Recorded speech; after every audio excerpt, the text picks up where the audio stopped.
Grade 12 applied, lesson 5, logarithmic functions. So logarithmic is just another function that we're going to work through here. So the basic formula is y equals a log of x. If it's log, it's base 10.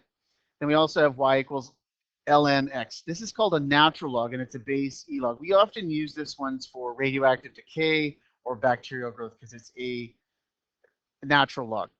Now, if a is greater than 0, so if it's positive, it's increasing. If a is less than 0, then it is decreasing. So what we can do is we can just use our calculator and we can plug in some values just to make sure this thing works. So if we do 10x, right, is 1. So x has to be 0. So 10 to the 0, remember, if you remember everything to the 0 is 1. 10 to the whatever equals 2. Well, that's 0.31301 decimal. Well, how did we get that? What we can do is we can actually do that with logs. So if you grab your calculator and you type in, if you look down on your calculator here, log is down the bottom here. See log, and then there's natural log underneath it here.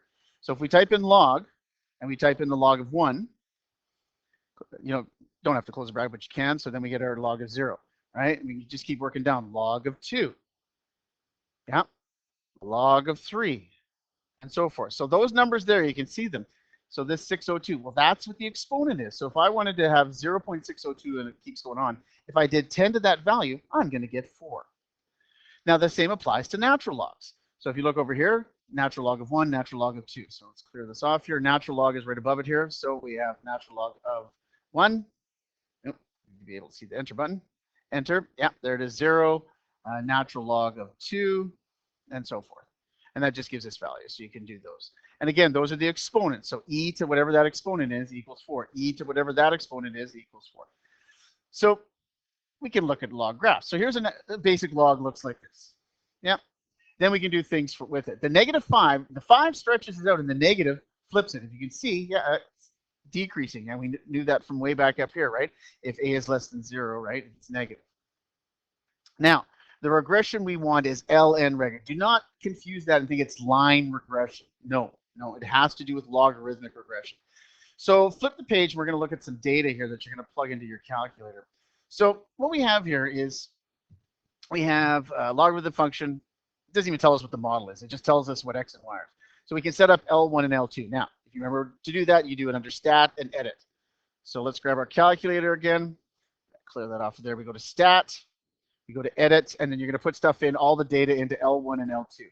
So pause the video, put all that information in, and then we're good to go for that one. Okay. So what we do is we have that information in there. We want to see what it's going to look like. To do that, all we need to do is we go to Zoom. Oh, sorry. Oh, forget something. Make sure your stat plot's on. We got to be able to plot those points. So second stat plot, hit enter. Make sure it's on. Yeah, perfect. Then we can go to Zoom and we'll go to Zoom stats. Right there, hit enter. Oh, look at all the data. It's all over the place.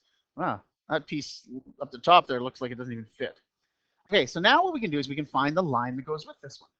So go down here.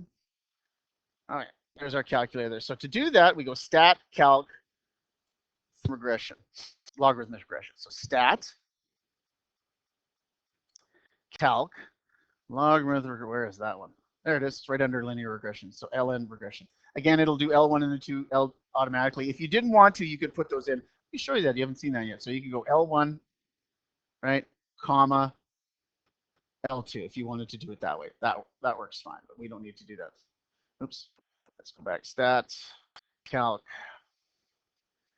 There we go. Enter, and we should get our information once it does all the calculations here. So negative 10.7356 and 112.5281. So there, and there's the form up there, right? Natural log. Okay. We want to put that equation into the graph. How do you do that again?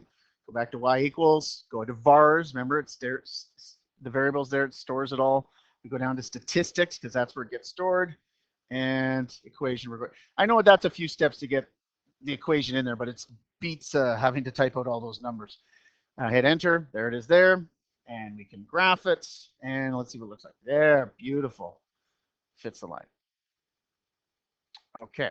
So now that you have that, you could go on and ask a bunch of different questions. You could ask information within the graph, interpolate, or we could ask outside the graph. You might have to put a y value, find an intersection point. We could ask any of those questions as long as you get the data in there and get the graph looked at.